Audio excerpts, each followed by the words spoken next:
So welcome to lesson 5. In this lesson we're going to be covering masculine and feminine nouns al-mudakkar wal-mu'annath, and we're going to be covering al-mudafu ilay, mudaf ilay. So firstly, masculine and feminine nouns al-mudakkar wal-mu'annath. So masculine being al-mudakkar and feminine being al-mu'annath. So in the Arabic language, nouns are either masculine or feminine and can be referred to by the demonstrative pronouns shown here, هذا and هذه respectively. So for example, if we said هذا كلب, كلب is a masculine word and it is shown as well by the masculine demonstrative pronoun of هذا. Now if we was to refer to a feminine word, we would say هذه قطة.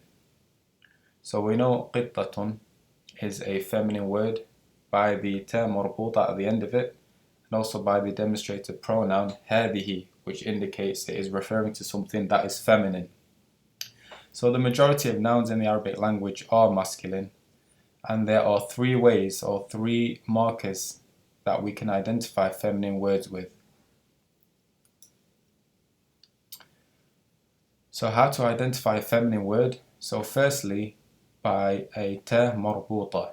Ta marbuta. So this is the letter you can see at the end here, and this is the most common way of noticing or identifying a feminine word. As you can see, Fatimatu, Hadiqatun, Madrasatun, Jamilatun. All of these words are feminine due to the ta marbuta attached to the end of them.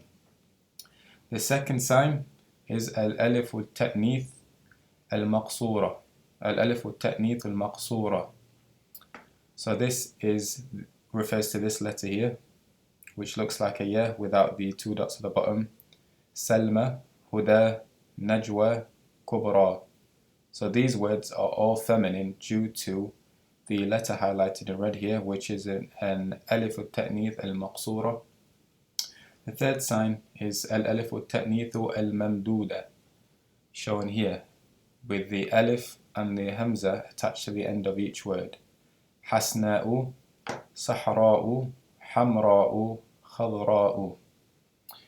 Now the two latter signs are not as common as the ta marbuta, as you will be able to identify most feminine words by the ta marbuta. However, these are the three main signs. It's also important to know that there are several words which Arabs class as feminine, although they don't have any of the markers above that we've just mentioned. These include, for example, bintun, which means girl, which is feminine by nature. Also, shamsun, which is sun.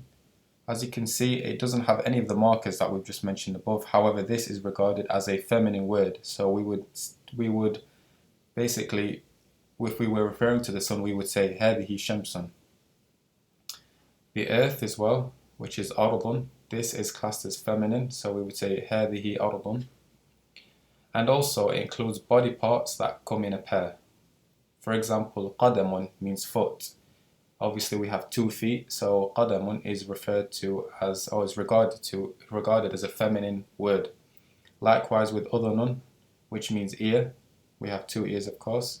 And aynun, which means eye. So any body parts that come in a pair are regarded as feminine, so we would refer to them with the pronoun هذه. Now, how to identify femininity in verbs. So let's take al-fi'l al-madi, a past tense verb. The marker or sign that would indicate that it is a feminine or a female doing the action would be the ta with the sukun on top. For example, katabat Fatimatu, sharibat Aishatu. The ta with the sukun at the end of a past tense verb indicates that it is a female doing the verb. Now for fi'l al-mudari, present tense verbs, there are 2 signs, a ta with a fatha on top and ta with a dhamma on top. So for example, taktubu Fatimatu. Fatima writes. So you can see the ta with a fatha on top, taktubu. So if we were saying taktubu, that means a female is writing. Tu'ati Aishatu. Aisha gives. So تعطي, we can see the ta with the dhamma on top. So تعطي, we would know that this verb تعطي is referring to a female carrying out this action. So now moving on to al-mudaf ilay. So mudaf ilay, this is when two nouns are joined together to form one meaning. One noun being the possessor, the mudaf ilay, and the other being the thing or object that is possessed, mudaf. For example, the teacher's book. The teacher is the possessor. Therefore, the teacher would be the mudaf ilay. And the book is the object that is possessed. So the book is mudaf.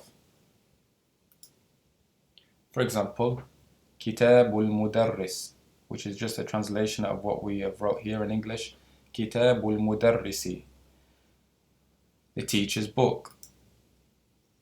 So this table shows the conditions for a mudaf and mudaf ilay. So al-mudaf in this example, which is kitab, it can be marfu', mansub, or majroor. So it can end with a dhamma, a fatha, or a kasra. The mudaf has to be nakira, which means indefinite. So basically it cannot have an alif and a lam at the beginning of it. As you can see in this example, the kitab, the mudaf, doesn't have an alif and a lam at the beginning. It also can never have a tanween, so it cannot end in un, an, or in. Now the conditions for al-mudaf ilay, which in this example is al-mudarrisi, it is always majroor, so it always ends in a kasra. Sometimes it does, and sometimes it does not begin with an alif or a lam. So in some cases, you might find that the mudaf ilay does not have an alif and a lam as it does in this example.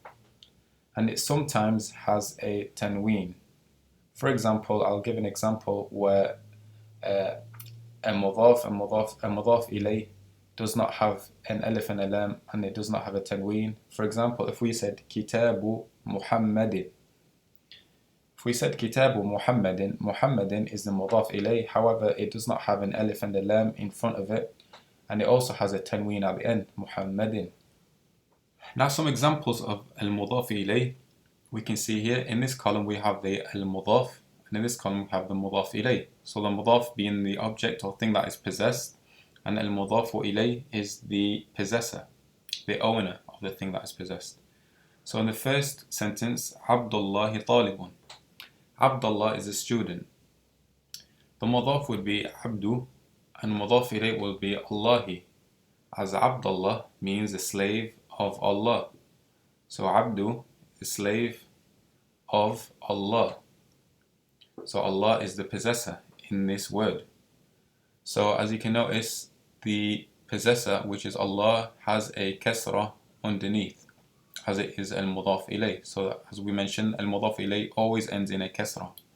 The next example, Imamul masjidi tawilun. The imam of the masjid is tall. So the mudaf would be imamu, and the mudaf ilay will be al-masjidi, the imam of the masjid. The next sentence, هذه سيارة المدير. This is the car of the manager. So the mudaf would be سيارة, and the mudaf ilay will be al-mudiri, the car of the manager. ذهبت إلى شاطئ البحر. I went to the seaside.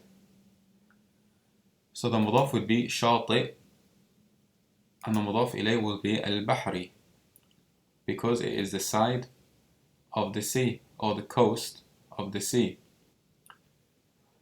So the next example, kitabi jadidun. My book is new. So the mudaf would be kitab, and the mudaf ilay would be al-ya. So as you can see at the end of kitab is a ya attached. And this ya indicates that I am the owner, I am the possessor. So the mudaf ilay will be al-ya. Final example, Ustaduna mujtahidun. Our teacher is hardworking. So the mudaf would be Ustadu, and the mudaf ilay will be na, us. So our teacher, Ustaduna. So these are just a few examples of al-mudaf ilay. So just remember that al-mudaf ilay is always majroor, so it always ends in a kasra. And the mudaf can either be marfu', mansoob or majroor, depending on its position in the sentence.